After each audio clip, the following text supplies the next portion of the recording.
Welcome to Clinicians Roundtable on ReachMD. The following activity, titled Getting Started in Direct Primary Care, What's Involved, was recorded at Omnia Education's Women's Health Annual Visit. Your host is Dr. Andrea Singer. So direct primary care, or DPC, is an emerging model in healthcare that focuses on affordability, accessibility, and personalization. By eliminating the obstacle of health insurance and creating a direct financial relationship between patient and provider, DPC practices offer a primary care model that studies show lead to better health outcomes and lower costs overall. As of 2017, nearly 3% of primary care practices are operating as DPC practices. I'm Dr. Andrea Singer, and joining me is Dr. Lisa Larkin, President and CEO of Lisa Larkin, MD and Associates, Internal Medicine and Women's Health Group Practice. Dr. Larkin is also Medical Director of Women's Health Services for TriHealth Corporate Health and founder of the Cinncinati Sexual Health Consortium in Cincinnati, Ohio. Dr. Larkin, welcome to the program. Thank you for having me. Can you talk briefly about how you made the transition to DPC? As a little bit of a background, so as you know, I'm a women's health internist.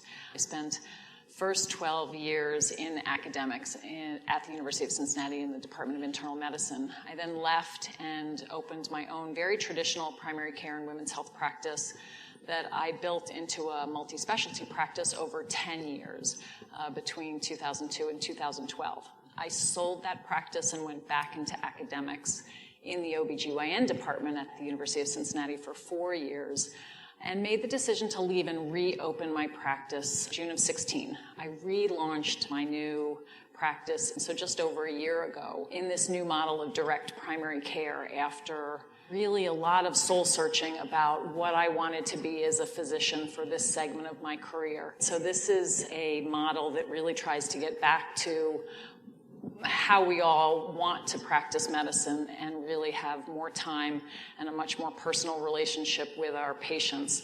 And I've been doing it for a little over a year right now, and this is what I believe a terrific model for patients and physicians. But I also have a lot of data about how this, I believe, can be a really important aspect of what goes forward with our new healthcare reform and in terms of trying to decrease costs. Can you take us through how direct primary care differs from traditional primary care and a more traditional practice? Direct care is really about having now a financial relationship directly with your patient.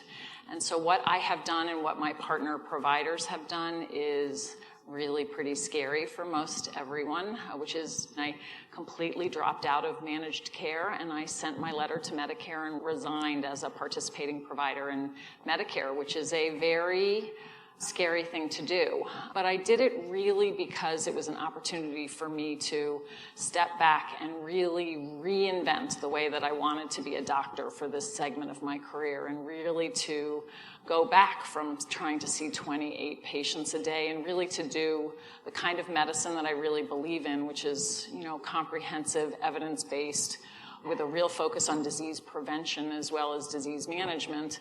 And so really decided to bite the bullet and take the risk and do this. And I will tell you that 13 months in now, I would never go back to the insurance-based model that I've practiced in the whole rest of my career. So I'm sure what comes to mind for some people is that hearing these differences is that DPC sounds like a spin-off of a concierge practice or the concierge care model. But this may be a little bit of a misrepresentation. So how do they really compare and contrast? I think there's more differences than similarities. So I think the similarity, so and many of you have probably heard of the large concierge practice or group nationally, which is MDVIP. And what MDVIP really talks about is, again, kind of some of the language that I just used, right? Which is having a smaller patient panel and being able to have more of an opportunity to have a much more intimate relationship with your patients and have more time to do preventative wellness and disease management. And I think that's where the similarity really is, which is that this is direct care and concierge medicine really is about having a smaller patient panel, right? So for a typical MD-VIP concierge physician or for most of the direct primary care physicians, I now have a panel of just under 600 patients as opposed to what I had when I was in my private practice the first time, really above 2,500 patients, which, as an internist is, frankly quite overwhelming. And so that's where the similarity is between, I think, concierge medicine and the traditional definition of it and direct primary care. Where the difference is that most concierge physicians still remain contracted with managed care plans and with Medicare. And that's where the opportunity is with direct primary care to actually change cost structure, and there's really about how being out of insurance completely, although it's very scary, actually allows me and direct primary care providers to be able to provide care at a vastly reduced cost because we don't have the insurance middleman in there, and you can actually provide care, and it's quite remarkable actually for really a much lower cost without having the insurance involved. I think those are some interesting points, and maybe we could just walk through a couple of pieces of that in terms of reviewing the comparison between direct primary care and concierge care, and I'll break it into a few main topics. So you started to talk about patient panel size. Can you compare patient panel size between DPC and concierge medicine? So I think for a full-time physician, that's about where they're similar. So it's 500 to 600 patients on average for a DPC or a concierge full-time physician. So that's the similarity. And what about then the fee structure? People think about sort of the sign-on fee and then what subsequent visits look like and how that works. In most concierge practices, the fee, and I've heard numbers across the country, so MD-VIP, the range, depending on location, I think, and this may not be 100% accurate, is $1,800 to $2,000, which is the annual membership fee. I certainly know of concierge physicians across the country in bigger cities where the fees go upwards of $5,000 to $10,000 a year. And that's in addition then, so if you pay that to the physician, what those concierge physicians are doing are still billing Medicare and managed care for the visits. In a direct primary care practice, and what I do in my practice, and of course, doctors are never uniform, so there's differences if you Google direct primary care and look at what people are doing. It's a little bit different, but what I do in my practice is it's a monthly membership fee, so it's $40, $60, or $80 a month, depending on the age, and then it's $40 a visit, period, the end. So for people under 45, it's $45 a month. From 45 to 65, it's $60 a month, and over 65, it's $80 a month. And the reason that I made the decision, and not everybody does this across the country, is because for me, the patient care navigation that I'm really focused on, so I have a nurse navigator who really helps me do care coordination and get durable medical equipment and take care of getting sitters in homes or helping with transportation for my elderly patients, is much more intensive than my younger patients. And so I made the decision to stagger the fee schedule. In other direct primary care practices, many of them, the typical fee across the country is $100 a month, doesn't matter your age, and that tends to be all-inclusive of visits. And I actually did it a little bit differently, but the concept is really the same, which is a much lower pricing compared to concierge medicine, and again, a very minimal visit cost. Can you talk again about the roles of third-party payers here, and then maybe also talk about billing for laboratory fees? Of course, with direct primary care, patients still need insurance. And so many of them, when they participate in this model, can do higher deductible plans. And so they can save money on premiums by raising the deductible, but you still need catastrophic coverage. So when I refer patients, they still can run their diagnostic imaging and their lab tests if they choose, and their specialists and their hospitalization all goes through their insurance.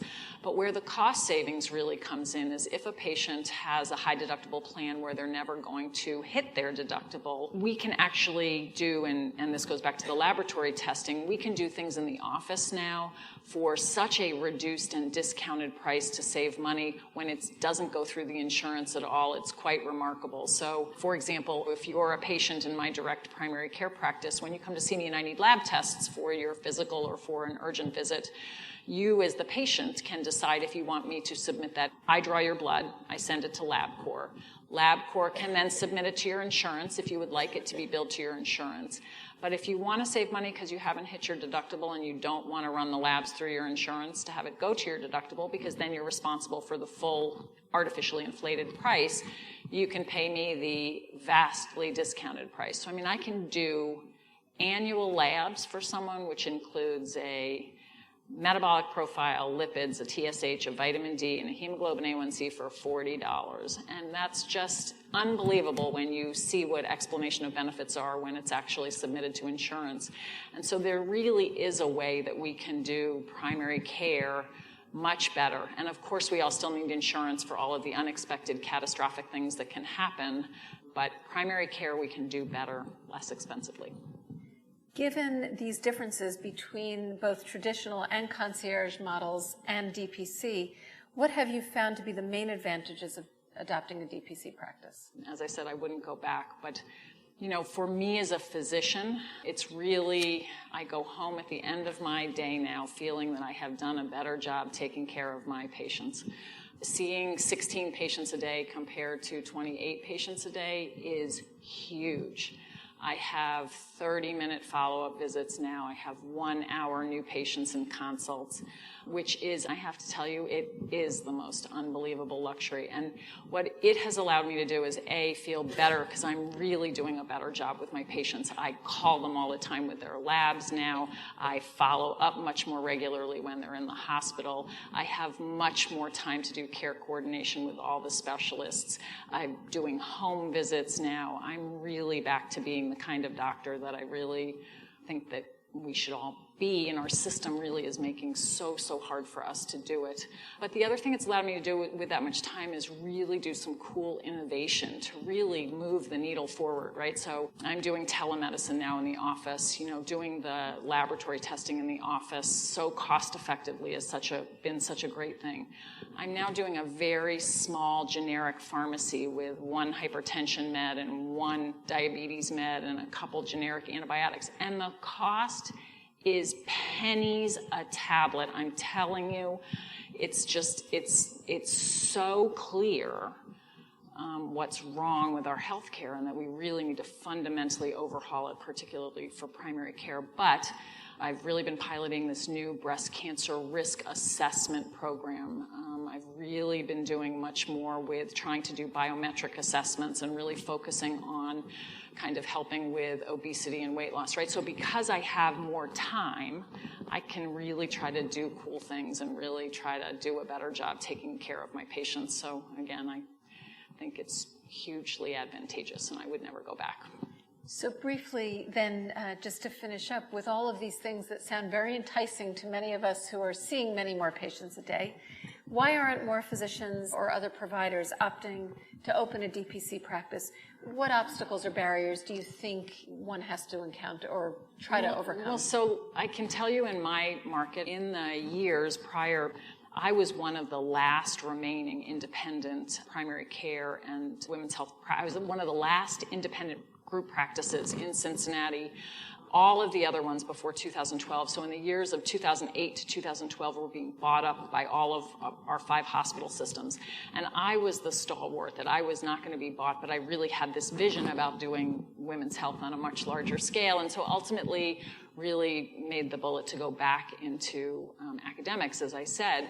But in that same time period, all of these practices were really bought up, and all of my physician colleagues are employed by hospitals now with very restrictive non-competes. And the best thing that I had done when I went back into the academic institution and sold my practice was I negotiated not a non-compete. And so I had the ability to actually reinvent myself and to go back out and to relaunch my practice, which I can tell you very, very few of my colleagues in Cincinnati have.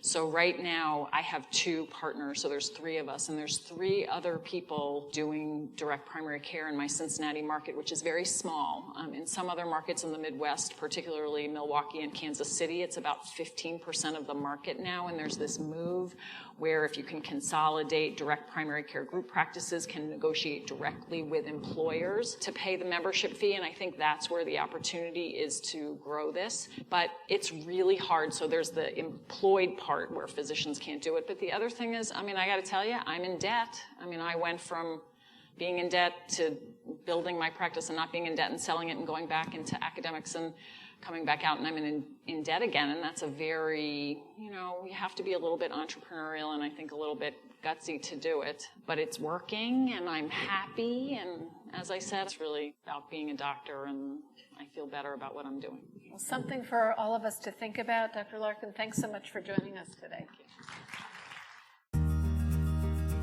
This has been an episode of Clinicians Roundtable on ReachMD, provided in partnership with Omnia Education. Thank you for listening.